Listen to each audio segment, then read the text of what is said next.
Some Greeks who had travelled to Jerusalem speak to Philip, who speaks to Andrew, and they both go and tell Jesus. Philip and Andrew have already learned that no one is too much trouble for Jesus and are confident in bringing people to him, even people who might normally be seen as outsiders. Jesus also speaks about his death and resurrection and finishes with an assurance that he will draw everyone to himself. Among the first disciples called by Jesus were Andrew, who brought his brother Simon Peter with him, and Philip, who brought Nathanael. When Jesus asked Philip about bread for 5,000 people, Andrew replied that there was a boy with loaves and fish.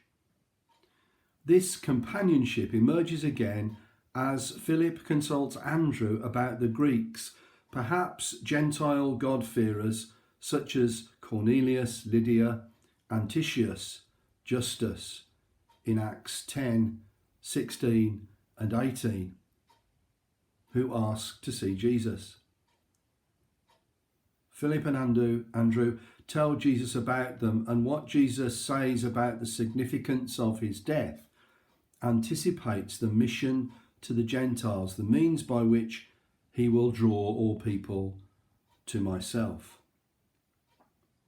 As a seed dies to bear fruit, as renouncing worldly ambition is realizing lasting virtues, so Jesus dying and rising are as one in the single hour of his being lifted up on the cross and into glory. In Jesus' faithfulness to death, the Father's love of humanity and of all creation and of the Son's love of God shine together most brightly, making visible the glory as of the Father's only Son, full of grace and truth, as the scriptures have it. This hour of his being lifted up to draw all people to himself is an anticipation of the mission of Jesus' followers to bring many to believe. Their task includes their reflection on the scriptures, their remembering Jesus, and their worship of the risen Christ. Indeed, this leads to the writing of the Gospel of John, so that you may come to believe that Jesus is the Messiah, the Son of God, and that through believing you may have life in his name. Jesus seems to have had a mixed relationship with religious buildings at best. The Gospel records that he certainly spent time at the synagogue, both in his hometown and the great temple in Jerusalem. However, his encounters there did not go well. He is taken to the temple as a child and causes his parents considerable worry as he wanders off to chat with the teachers of the law. You will remember that he is chased out of town when he reads from the scroll of the prophet Isaiah in Nazareth, in the temple in Nazareth. Then there is one of the most well-known visits to the temple in Jerusalem, culminating in Jesus turning over the tables of money changers and dealers in animals in the temple forecourts. John records 3 visits to the temple at Passover in Jerusalem before the table-turning event, which is a foreshadowing of his crucifixion. In essence, Jesus is what we might call a people person. People matter most to him. He takes time to be alone so that he can replenish his first personal resources to serve others, individuals and communities, even unto the whole world. Jesus comes to reconcile the whole of creation to God. It is not that Jesus has no time for buildings, but the incident in the temple in Jerusalem is a clear example that he wants buildings dedicated to God to be holy places.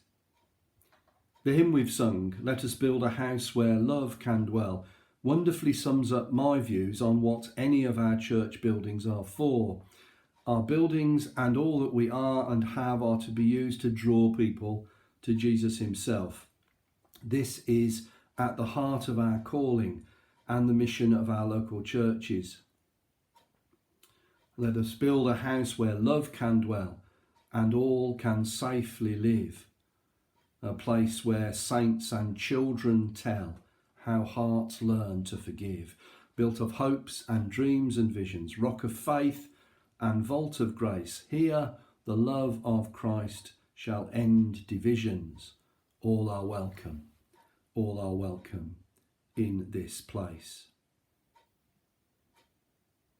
During the COVID crisis, we have been largely denied the use of our church buildings. This has been painful for many, but it has also required us to focus on our worship and pastoral relationships in new ways. We have lost loved ones and been unable to spend time with one another as never before. We have done our best to rise to the challenge, and we have embraced new ways of being together. The gift of technology has made it possible to continue our fellowship in ways we could never have imagined. When things return to something more recognisable, we must not forget the things that we have learned during these months of restricted movement and gathering. To just go back to normal would be to lose so much, including the reminder that people matter most to us and to God. May God bless you this day and always. Amen.